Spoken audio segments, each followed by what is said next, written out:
आप सबका स्वागत है लड्डू लॉजिक्स क्लासेस में। ये हमारी एक सीरीज चल रही है क्लास 10 के ऊपर, मैथ्स और साइंस के ऊपर। इसमें हम मैथ्स के बहुत सारे लेक्चर्स खत्म कर चुके हैं और साइंस के अंदर हमारा चैप्टर नंबर 1 चल रहा है, जिसमें आज हम पढ़ने जा रहे हैं क्या हमारा balancing the chemical equation. Balancing the chemical equation. अब ये होता क्या है, मेन चीज़ ये होता क्या है, कि हम क्या मतलब क्या है इसका। देखो हमें बैलेंसिंग करेंगे, देखो भाई हमें केमिकल इक्वेशन तो हमें पता है, ये बैलेंसिंग क्या है। देखो बैलेंसिंग का मतलब ये है कि जो LHS मतलब आपके जो रिएक्टेंट होंगे और जो आपका प्रोडक्ट होगा, उन दोनों में एटम बराबर होने चाहिए। नहीं समझ आया, कुछ समझ नहीं आया, कोई बात नहीं। मैंने एग्जाम्पल लिया, मैंने लिया H2 प्लस में O2 बराबर क्या हो जाता है H2O। अब से देखो इस साइड को हम क्या कहते हैं बताओ, रिएक्टेंट कहते हैं। लेकिन अब इस समय के कुछ समय के लिए इसको हम क्या बोलेंगे LHS, और इस साइड को हम क्या बोलेंगे तरीके से RHS। मुझे बताओ LHS RHS हो गया हमारा, और मुझे बताओ इस पूरी इक्वेशन के अंदर कौन कौन से एलिमेंट्स हैं हमारे पास। तो एलिमेंट में आप बोलोगे ये हमारे पास हाइड्रोजन है, एक हमारे पास ऑक्सीजन है। तो मुझे बताओ LHS में हाइड्रोजन के पास कितने एटम है। अब बोलोगे ये पता कैसे करें हम। देखो अब इसमें थोड़ा सा मैथ्स का फायदा है, मैथ्स का, ठीक है। देखो अगर 2 की पावर मैंने 2 लिख दिया, इसका मतलब क्या है 2 की पावर 2 का मतलब क्या है हमारे पास 4।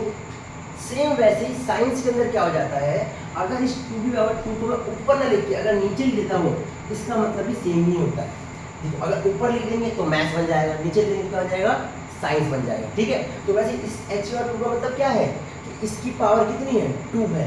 तो वैसे ही मुझे बताओ इस H की पावर कितनी है, मतलब LHS के अंदर इस H की पावर कितनी हो गई 2 हो गई, और ऑक्सीजन की पावर कितनी हो गई 2 हो गई, ठीक है। RHS बताओ RHS के अंदर H की पावर कितनी है 2 है, O की पावर मतलब ऑक्सीजन की पावर कितनी है। अगर यहाँ पे कुछ नहीं लिखा, इसमें मैंने लिखा 1 4 लिखा हुआ है। अगर 4 के ऊपर कुछ भी नहीं लिखा तो वहाँ पे क्या लिखा होता है 1 लिखा होता है। वैसे साइंस की लैंग्वेज में अगर 4 के नीचे जमीन पैर में कुछ नहीं लिखा तो वहाँ पे क्या लिखा होगा 1 लिखा होगा। तो मुझे बताओ यहाँ पे क्या हो जाएगा 1 हो जाएगा, ठीक है। तो अब आप बोलोगे देखो इधर देखो LHS में और RHS में देखो हाइड्रोजन में दोनों ही एटम क्या है बराबर है, लेकिन ऑक्सीजन दोनों बराबर नहीं है। अब याद करो हमने 9th क्लास में चीज सीखी थी, क्या सीखी थी हमने law of conservation of mass. इसका मतलब क्या होता है कि मैटर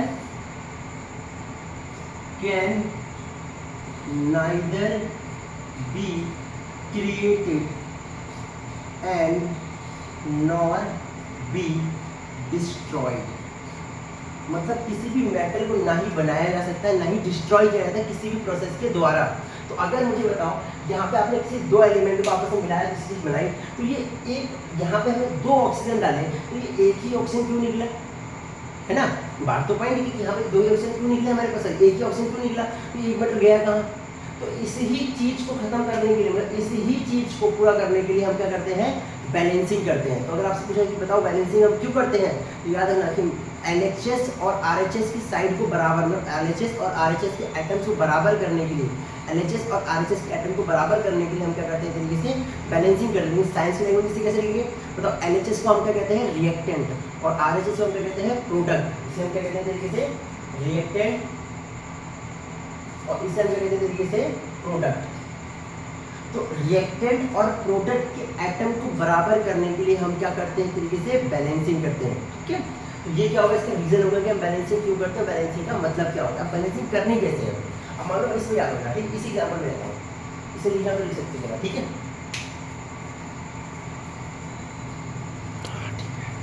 ठीक है, लिख लिया होगा आप लोगों ने, आपको बैलेंसिंग करनी कैसे, इसमें पहले सिखाता हूँ, कोई दिक्कत नहीं आएगी।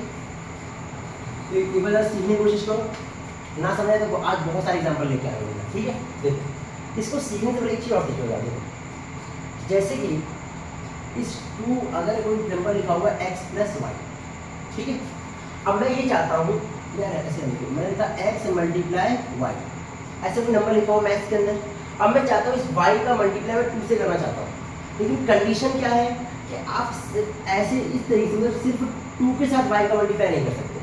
मतलब अगर आपको कुछ भी मल्टीप्लाई डिवाइड कुछ भी करना है तो इन दोनों ही नंबर के एक साथ करना पड़ेगा। तो आप क्या करोगे, पहले लगाओगे यहाँ पे छोटा सा ब्रैकेट और यहाँ पे क्या लिख दोगे, बस यही चीज़ थोड़ा सा पकड़ के रखना, ठीक है, यही चीज़ थोड़ा सा पकड़ के रखना, क्या है, ठीक है। अब देखो हाइड्रोजन के यहाँ पे दोनों ही 2 एटम है हमारे पास, लेकिन यहाँ पे ऑक्सीजन में क्या दिक्कत आ रही है, यहाँ पर 2 है, यहाँ पर क्या है 1 एटम है। इसका मतलब हम क्या चाहते हैं, यहाँ पर हमें 2 का मल्टीप्लाई करना पड़ेगा। अब हम 2 का मल्टीप्लाई क्यों करें, तो प्लस कर देंगे एक ऑक्सीजन। ये सुनो, जब भी बैलेंसिंग करते हैं याद रखना, प्लस डिवाइड और माइनस इनमें से हम कुछ भी नहीं कर सकते, क्या कर सकते हैं, सिर्फ और सिर्फ मल्टीप्लाई कर सकते हैं। ठीक है, तो हम क्या करेंगे, तो हमें क्या करना पड़ेगा, इस 1 के अंदर मैं अगर 2 का मल्टीप्लाई कर दूंगा तो मुझे बताओ क्या दोनों बराबर हो जाएंगे। तो अब आप बोलोगे भैया ठीक है ठीक है, तो क्या करते हैं, यहाँ पर 2 लिख दो, हो गया काम खत्म हुआ। नहीं, ऐसे नहीं होता। ठीक है, अगर कभी भी कोई एलिमेंट आपस में, दो या दो से ज़्यादा एलिमेंट आपस में एक साथ लिखे हुए हैं, किसी कंपाउंड की फॉर्म में लिखे हुए हैं, देखो अगर एलिमेंट एक अकेला लिखा हुआ है इसे हम कहते हैं क्या है, एलिमेंट। लेकिन अगर दो एक साथ लिखे हुए हैं तो इसे हम कहते हैं कंपाउंड। तो कभी भी एलिमेंट या कंपाउंड एक अलग अलग से, अगर कोई भी कंपाउंड एक साथ लिखा हुआ है, मतलब कोई भी एलिमेंट अगर एक साथ लिखे हुए हैं तो मल्टीप्लाई दोनों का एक साथ ही होगा। जैसे देखो, मुझे अगर इस O के अंदर 2 का मल्टीप्लाई करना है तो मैं सिर्फ यहाँ पे मल्टीप्लाई नहीं लिखूंगा, मैं क्या करूँगा, इस 2 के साथ यहाँ पे मल्टीप्लाई करूँगा। ठीक है, अब देखो पूछोगे भैया ये क्यों करना है, इतनी मजदूरी क्यों करें।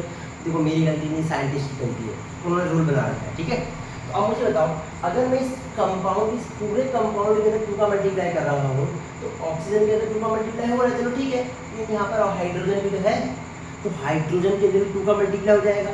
तो बताओ यहाँ पर टोटल कितने एलिमेंट हो गए, 4 एलिमेंट हो गए। तो इसका मतलब ये वाला अनबैलेंस हो गया, तो अब इस हाइड्रोजन को बैलेंस करना पड़ेगा, इसके अंदर 2 का मल्टीप्लाई कर दिया।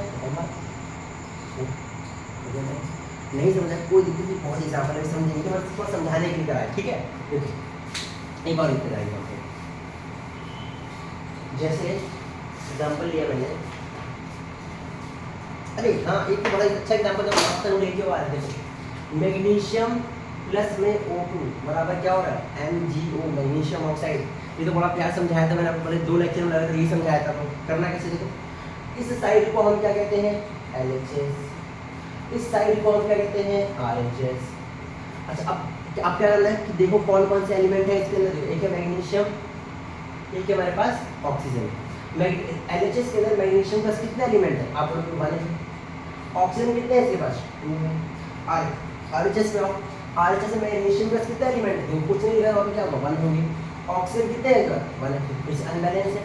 मैग्नीशियम तो ठीक है बैलेंस है, लेकिन क्या ये ऑक्सीजन क्या है, अनबैलेंस है।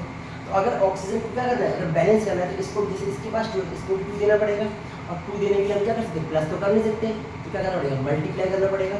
इसमें मल्टीप्लाई बाय 2 कर दो। अब क्या जो 2 का जो मल्टीप्लाई हम कर रहे हैं तो मैं सिर्फ इसमें मल्टीप्लाई कर दूँ, नहीं, क्या करेंगे हमें इस पूरे के ही अंदर 2 का मल्टीप्लाई करना पड़ेगा, कुछ इस तरीके से। तो अगर मैं इस पूरे में मल्टीप्लाई कर रहा हूँ तो इस मैग्नीशियम के अंदर 2 का मल्टीप्लाई हो जाएगा, यहाँ पर 2 आ गया हमारे पास। अब ये बेचारा मैग्नीशियम अनबैलेंस हो गया, तो क्या करेंगे, कुछ नहीं, इसमें 2 का मल्टीप्लाई कर दो, खत्म हो गया बैलेंस। इतना ही है, और देखिएगा और देखिएगा,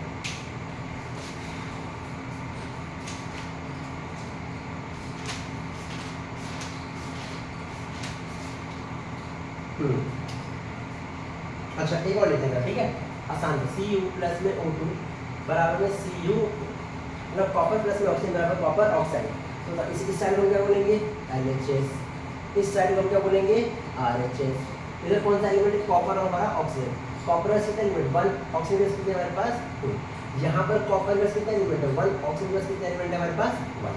फिर से देखो ऑक्सीजन में दिक्कत आ रही है, क्या करेंगे, ऑक्सीजन के अंदर हमें 2 का मल्टीप्लाई करना पड़ेगा। तो अगर यहाँ पे 2 का मल्टीप्लाई कर रहा हूँ RHS में, तो यहाँ पर मल्टीप्लाई करना पड़ेगा 2 का। अब 2 का मल्टीप्लाई यहाँ पे करने चक्कर में कॉपर के अंदर क्या हो गया, मल्टीप्लाई हो गया, यहाँ पर मल्टीप्लाई करना पड़ेगा। अब इसके अंदर मल्टीप्लाई करने के चक्कर में, यहाँ पर मल्टीप्लाई करने के चक्कर में ये अनबैलेंस हो गया, तो कोई बात नहीं, यहाँ पर भी कर दो मल्टीप्लाई यार। अब यहाँ पर अगर छेड़ करो तो यहाँ पर भी छेड़ना पड़ेगा, ठीक है, इतना ही है, कुछ है नहीं। एक और एग्जाम्पल ले देखो, एक थोड़ा सा बड़ा एग्जाम्पल लिखेगा इस बार, Zn प्लस में HCl बराबर में ZnCl प्लस में H2, ठीक है, थोड़ा बड़ा एग्जाम्पल लिया। इस साइड को हम क्या बोलेंगे, LHS, इस साइड को हम क्या बोलेंगे, RHS। कौन कौन सा एलिमेंट, एक है जिंक, एक है हाइड्रोजन, एक है हमारे पास क्लोरीन। जिंक कितने हैं हमारे पास, एक 1 है। हाइड्रोजन कितने हमारे पास 1 है। क्लोरीन कितने हमारे पास 1 है। जिंक कितना है 1 है। क्लोरीन, अच्छा हाइड्रोजन कितने हैं यहाँ पर 2 है, और क्लोरीन कितना है हमारे पास 1 है। तो यहाँ पर इस बार किस में गड़बड़ दिख रही है आप लोगों को, आप इसका हाइड्रोजन में दिक्कत दिख रही है, तो इसमें मल्टीप्लाई करोगे, इसमें मल्टीप्लाई करो, आप सीधे बोलोगे क्या, इसमें मल्टीप्लाई करो 2 का। तो यहाँ पर LHS में आपको हाइड्रोजन कहाँ दिख रहा है, यहाँ पे दिख रहा है, तो इसके अंदर 2 का पूरा मल्टीप्लाई कर दो। तो इस HCl के अंदर जब मैं 2 का मल्टीप्लाई करूँगा तो क्लोरीन के अंदर भी हमें 2 का मल्टीप्लाई करना पड़ेगा, है ना। अगर इस क्लोरीन के अंदर, जैसे इस क्लोरीन के अंदर मैंने 2 का मल्टीप्लाई किया तो ये क्लोरीन अनबैलेंस हो गया हमारे पास। तो इस RHS वाले क्लोरीन को हमें क्या करना पड़ेगा, बैलेंस करना पड़ेगा। तो मुझे बताओ इसके अंदर भी 2 का मल्टीप्लाई करना पड़ेगा। तो RHS में क्लोरीन कहाँ दिख रहा है, यहाँ दिख रहा है, तो इसमें भी 2 का मल्टीप्लाई करना पड़ेगा हमें। तो अब जैसे ही क्लोरीन तो बैलेंस हो गया, लेकिन अब जिंक के अंदर भी 2 का मल्टीप्लाई कर दो। अब क्लोरीन को करने के चक्कर में जिंक क्या हो गया, अनबैलेंस हो गया, कोई बात नहीं, इसमें भी कर दो 2 का मल्टीप्लाई, होगी। इतना ही करना है। देखो ना समझ आ रहा हो तो इस वीडियो को सब पॉज करके आराम से देखो, ठीक है। या तो आप कमेंट बॉक्स में बताना कि भैया आप सब फास्ट बता रहे हो, थोड़ा धीरे धीरे बताओ, ठीक है। एक और क्वेश्चन मेरा, एक और क्वेश्चन लिखिए मेरा,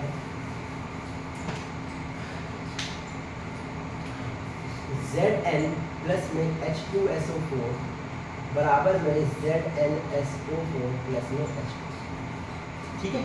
देखो इस साइड को हमने क्या बोला LHS, इस साइड को हमने क्या बोला RHS। यहाँ पे कौन से एलिमेंट, जिंक है, हाइड्रोजन है, सॉरी हाइड्रोजन है, सल्फर है, ऑक्सीजन है, ठीक है। जिंक कितने हैं हमारे पास, 1 है, हाइड्रोजन कितने हैं, 2 है, सल्फर कितना है, 1 है, ऑक्सीजन कितना है हमारे पास, 4 है। यहाँ पर जिंक कितना है, 1 है, हाइड्रोजन कितने हैं हमारे पास, 2 है, सल्फर कितना है हमारे पास, 1 है, ऑक्सीजन कितना है हमारे पास, 4। बताओ बैलेंस करने से होता है क्या, zinc balance, hydrogen balance, sulphur balance, ये बैलेंस करेंगे, ऑलरेडी बैलेंस्ड, ठीक है। चलो और एग्जांपल लिखिएगा, चलो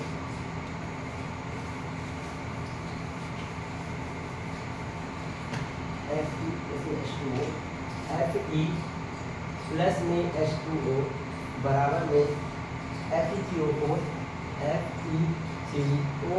प्लस में H2, ठीक है।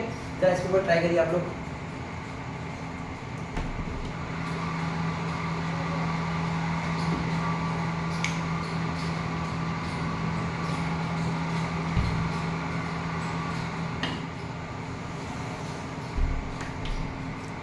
हाँ तो आपने ट्राई किया होगा, देखो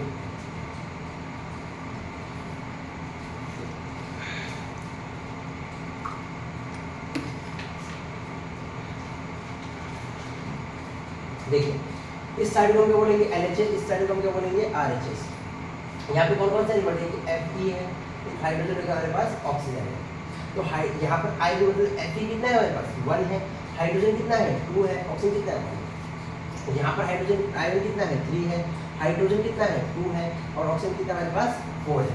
तो एक एक करके बैलेंस करना स्टार्ट करते हैं। देखो RHS में हमारे पास 3 आयरन, यहाँ पर कितना है, सिर्फ 1 है, यहाँ पर 3 का मल्टीप्लाई कर दो, यहाँ पर 3 लिख दो फटाफट। अब यहाँ पर ऑक्सीजन के अंदर RHS 4 ऑक्सीजन है, यहाँ पर कितना है, 1 ही ऑक्सीजन है, तो यहाँ पर भी 4 का मल्टीप्लाई करना पड़ेगा। तो देखो LHS के अंदर ऑक्सीजन कहाँ पे है, यहाँ पर है, तो इस पूरे के अंदर हमें 4 का मल्टीप्लाई करना पड़ेगा। तो यहाँ तो ऑक्सीजन तो 4 हो गया, लेकिन हाइड्रोजन कितना हो गया, इसके अंदर 4 का मल्टीप्लाई करने के चक्कर में ये कितना हो गया, 8 हो गया। तो अब ये अनबैलेंस हो गया हमारे पास। तो अब इस हाइड्रोजन को बैलेंस करने के लिए क्या करना पड़ेगा, इसके अंदर भी 4 का मल्टीप्लाई करना पड़ेगा। तो देखो RHS में हाइड्रोजन कहाँ है, यहाँ पर है, हो गया। चलो और लेते हैं एग्जांपल,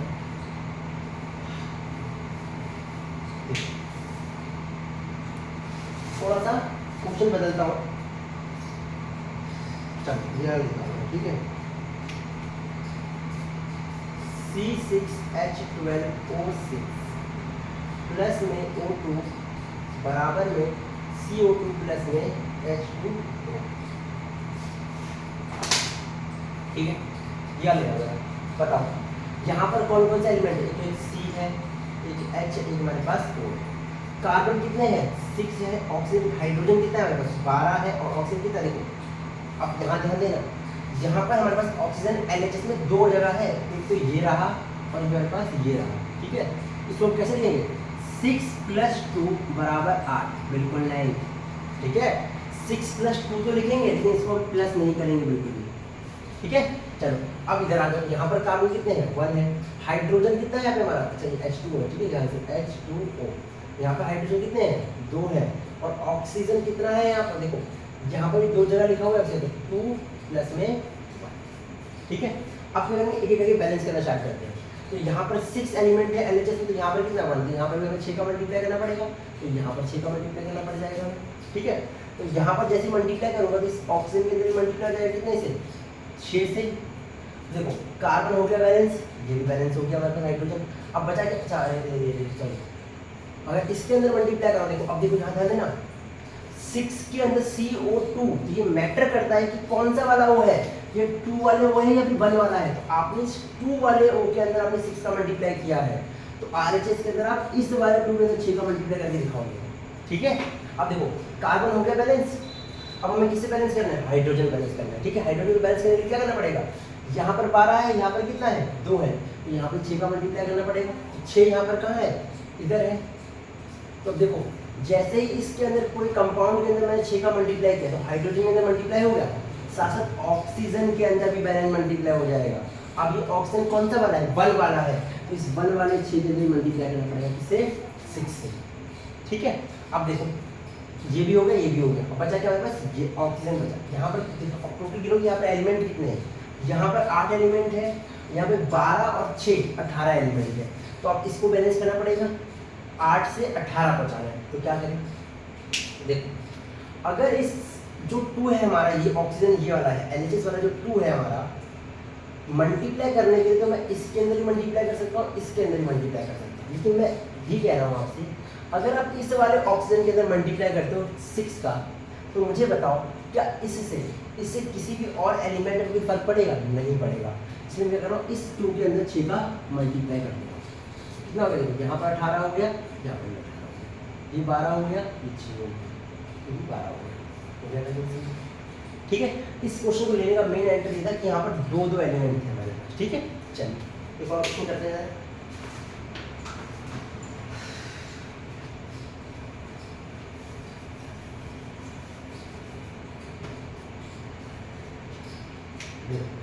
एक और क्वेश्चन लिखा हुआ है CuCl2 प्लस में NaOH reacted with NaCl plus में CuOH की पावर, ठीक है। अब इसे करना है, अब कैसे करना है, देखो LHS RHS, कॉपर है, कार्बन है, सॉरी क्या क्लोरीन है, सोडियम है, ऑक्सीजन है, हमारा हाइड्रोजन। बताओ कॉपर कितना है, 1 है, क्लोरीन कितना है, 2 है, सोडियम कितना है, 1 है, ऑक्सीजन कितना है, 1 है, हाइड्रोजन कितना है, 1 है। यहाँ पर आप क्लोरीन, यहाँ पर कॉपर कितना है मेरे पास, 1 है, क्लोरीन कितना है, 1 है, सोडियम कितना है, 1 है।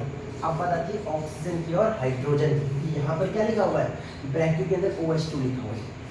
इधर समझ जानती हो कि अगर मैथ्स के अंदर पावर ऊपर लिखी हुई हो और साइंस के अंदर पावर नीचे लिखी हुई, दोनों का मतलब सेम है। इसका मतलब ये है कि O और H के यहाँ पे क्या लिखा हुआ, 2 लिखा हुआ। अब देखो मैथ्स की प्रॉपर्टी होती है कि 2 मल्टीप्लाई 3 की पावर क्या यहाँ पर 2 है। तो आप जानते हो क्या होता है, पावर बढ़ जाती है, मतलब 2 की पावर भी 2 हो जाएगी और 3 की पावर क्या हो जाएगी, 2 हो जाएगी। सेम वैसे ही जैसे यहाँ पर क्या लिखा हुआ, ब्रैकेट के अंदर O की पावर H2 लिखा हुआ है नीचे, तो आप इसको मैथ्स का नंबर मानो और इसी के ये पावर है, तो पावर क्या जाएगी, बढ़ जाएगी, क्या हो जाएगा यहाँ पर O2 और H2, ठीक है। तो ऑक्सीजन कितना हो जाएगा हमारे पास 2 और हाइड्रोजन भी कितना हो जाएगा हमारे पास। अब बैलेंस करना स्टार्ट करें जल्दी से। देखो कॉपर से पहले से बैलेंस है, अब क्लोरीन पे आओ। क्लोरीन यहाँ पर 2 है, यहाँ पर हमें 2 का मल्टीप्लाई करना पड़ेगा, यहाँ भी 2 का मल्टीप्लाई हो जाएगा। तो अब जैसे सोडियम के अंदर मल्टीप्लाई करेंगे तो इस सोडियम की 1 से 2 हो जाएगा, तो इस सोडियम के अंदर मल्टीप्लाई करना पड़ जाएगा 2 से। क्लोरीन बैलेंस हो गया। अब सोडियम पर आप, यहाँ पर 2 सोडियम है, यहाँ पर 1 ही सोडियम है, तो यहाँ पर भी सोडियम का मल्टीप्लाई करना पड़ेगा 2 से हमें, ठीक है। अब यहाँ पर मल्टीप्लाई करने की चीज़ में किस किस एलिमेंट में मल्टीप्लाई हो गया, सोडियम में हो गया, कर दिया, ऑक्सीजन के अंदर भी हो गया और हाइड्रोजन के अंदर भी हो गया। तो हो गया बैलेंस कि नहीं हो गया, चेक करो फटाफट जल्दी से, ठीक है। चलो आगे करते हैं एक और क्वेश्चन, एक और लास्ट क्वेश्चन करके खत्म करते हैं इस चीज को। चलो क्वेश्चन और क्या है,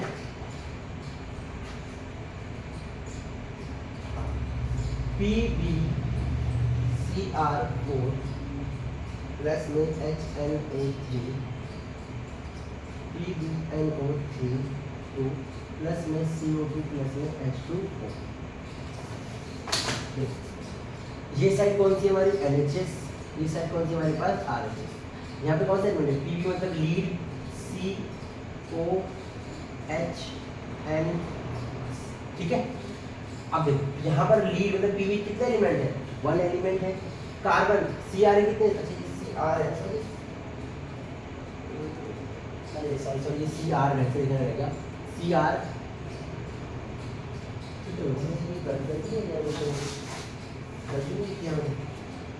एक मिनट बच्चों, क्वेश्चन करता है, क्वेश्चन कर दीजिए। चलो कोई नहीं, एक और क्वेश्चन कराता हूँ मैं आप लोगों को। एक क्वेश्चन तो राइटिंग वाला है, hydrogen react with water, hydrogen react with nitrogen and form ammonia, देखो अब डायरेक्ट आपको इक्वेशन नहीं देगा, पहले आपको इक्वेशन बनानी पड़ेगी और फिर उसे बैलेंस करना पड़ेगा। देखो कैसे करना, देखो हाइड्रोजन का केमिकल फॉर्मूला क्या है H2। अभी जो हाइड्रोजन है किसके साथ रिएक्ट कर रहा है, नाइट्रोजन के साथ, मतलब प्लस किसके साथ हो रहा है, नाइट्रोजन के साथ हो रहा है प्लस N2, और क्या बना रहा है, अमोनिया बना रहा है, और अमोनिया फॉर्मूला क्या होता है NH, ठीक है। अब इसे क्या करना है, बैलेंस करना है, इधर LHS इधर RHS, हाइड्रोजन नाइट्रोजन, हाइड्रोजन कितना है 2 है, नाइट्रोजन कितना है बस 2 है, हाइड्रोजन यहाँ पर कितना है 3 है, और नाइट्रोजन कितना है पास 1 है। तो देखो अब हमें पहले हाइड्रोजन को बैलेंस करना है, तो जब भी देखो याद रखना, कभी भी एक इवन नंबर हो और एक क्या हो ऑड नंबर, क्या करना है, इन दोनों को आपस में क्रॉस मल्टीप्लाई कर दो, इन दोनों को आपस में क्रॉस मल्टीप्लाई कर दो। तो हाइड्रोजन के अंदर मैंने 3 का मल्टीप्लाई किया है, और यहाँ पर हाइड्रोजन के अंदर मैंने 2 का मल्टीप्लाई किया है। तो जैसे मैंने यहाँ पर 2 का मल्टीप्लाई किया, इस नाइट्रोजन के अंदर भी क्या जाएगा 2 का मल्टीप्लाई, ठीक है। चलो एक और क्वेश्चन करते हैं और खत्म करते हैं इसको। देखो potassium react with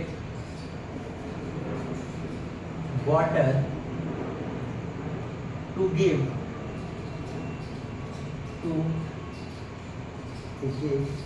potassium hydroxide and hydrogen gas. देखो अभी क्या है, पोटेशियम नाम का एक मेटल है जो पानी के साथ रिएक्ट करता है, और जब वो पानी से रिएक्ट करता है तो क्या क्या बनाता है, गिफ्ट का मतलब क्या क्या बनाता है, पोटेशियम हाइड्रोक्साइड और हाइड्रोजन गैस बनाता है। तो पोटेशियम का तो केमिकल फॉर्मूला को पता चला क्या हो जाएगा हमारे पास कि पानी का क्या होता है हमारे पास H2। तो अब बात आती है पोटेशियम हाइड्रोक्साइड क्या होता है, पोटेशियम मतलब के और हाइड्रोक्साइड का मतलब होता है, देखो देखो हाइड्रोक्साइड का मतलब होता है OH, ठीक है। क्या होता है हमारा OH, क्या हो जाएगा पोटेशियम हाइड्रोक्साइड, प्लस में क्या हो जाएगा हाइड्रोजन गैस। अब आप लोग इसे बैलेंस करो ना, मैं नहीं करूँगा बैलेंस, इसको आप लोग खुद बैलेंस करेंगे और मुझे बताएंगे कि आप लोगों से बैलेंस हुआ या नहीं हुआ, ठीक है। चलिए तो यहाँ तक आ जाते। अब आप आपके साइंस के अंदर मात्र एक चीज बची हुई, क्या, types of chemical equations, sorry types of chemical reaction, जैसे कॉम्बिनेशन रिएक्शन क्या होता है, डिकम्पोजिशन क्या होता है, इलेक्ट्रॉनिक क्या होता है, ये सब चीज़ आपकी बची हुई है। जितनी बाकी मेन चीज़ें उसे हो चुकी है खत्म। आपको याद रखिएगा जब भी जितने भी क्वेश्चन आप लिखेंगे, मतलब जितने भी आंसर आप लिखेंगे पेपर के अंदर, उसके अंदर आप केमिकल इक्वेशन जरूर लिखिएगा, बिना उसके केमिस्ट्री में आपको मार्क्स नहीं मिलेंगे, ठीक है। वो मिलते हैं नेक्स्ट वीडियो के अंदर।